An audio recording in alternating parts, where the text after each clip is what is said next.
Brasil, a negociação é tratada de forma pejorativa.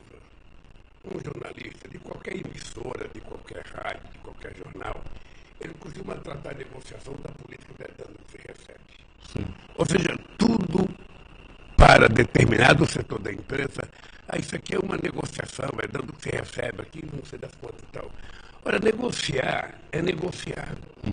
Eu aprendi a negociar, você fazia uma pauta de reivindicação com 100 itens, você entregava essa pauta de reivindicação na Federação das Indústrias, depois de um tempo você fazia a segunda reunião, eles não queriam metade das coisas que a gente pedia, a gente continuava insistindo, então de 100% que a gente reivindicava, às vezes a gente ficava com 60%, às vezes a gente ficava com 65%, às vezes ficava com 50%.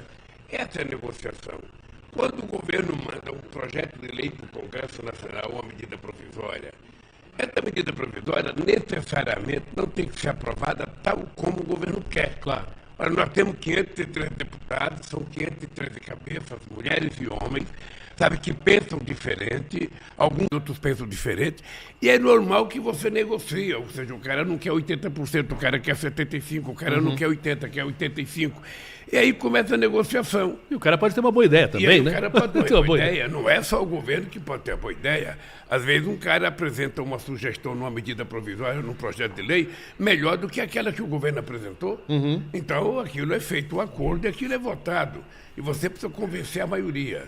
Foi o que aconteceu com muita persistência, muita habilidade, sabe, do nosso ministro da Fazenda, o companheiro Haddad, do nosso líder Jacques Wagner no Senado, do nosso líder na Câmara, José Guimarães, do nosso ministro Padilha da negociação, que é preciso ter paciência, conversar com quem você gosta, conversar com quem você não gosta, Claro. ouvir coisas boas, ouvir coisas ruins. E aí se dá negociação. Não é a política do dando o que se recebe que todo mundo fala. A segunda coisa, só que a gente tem que levar em conta é o seguinte, ou seja, um partido que ganha as eleições, ele precisa construir uma maioria para ele governar o Brasil. O que é uma maioria para governar? É para você ter tranquilidade de votar as coisas que o governo considera que são importantes para o país, para a sociedade brasileira. Você tem que ter uma maioria, porque senão você se mata. Claro. É importante lembrar que o PT tem 70 deputados de 513, sabe? Então Tem que você conversar. Você pega a esquerda toda, você soma, dá 100 e poucos deputados. Ou seja, você precisa de no mínimo 257 para a maioria simples. Ou seja, então, isso só demonstra que você tem que negociar. E uma coisa equivocada também que a imprensa fala sempre, porque negociou com o Centrão, negociou com o Centrão. A gente não negocia com o Centrão. O Centrão não é um partido político.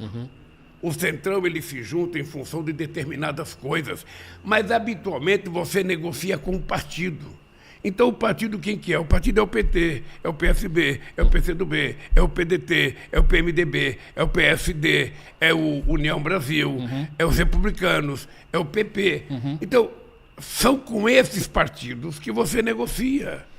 Ou seja, seria importante que a gente não precisasse negociar. O governo fez uma medida provisória, está lá aprovada por unanimidade. Não é assim. Não é assim. Eu digo sempre o seguinte, o ideal seria que um partido elegesse todo mundo. Mesmo quando elegeu todo mundo, o Ulisses Guimarães tinha dificuldade em presidir a Constituinte e o Sarney muito mais dificuldade de presidir o Brasil. Então, o que é importante é o seguinte, seria importante que um partido só elegesse todo mundo, não é possível. Seria importante que os setores mais progressistas elegessem a maioria, não aconteceu. Então você não negocia com suplente. Você negocia com quem foi eleito, você negocia com quem tem mandato e, portanto, você tem que estar aberto a conversar. Então, nós precisamos construir essa governabilidade e ela foi construída para votar a política tributária, porque não era uma coisa de interesse do Haddad, do Lula, era uma coisa de interesse do país. O país precisava de uma política tributária.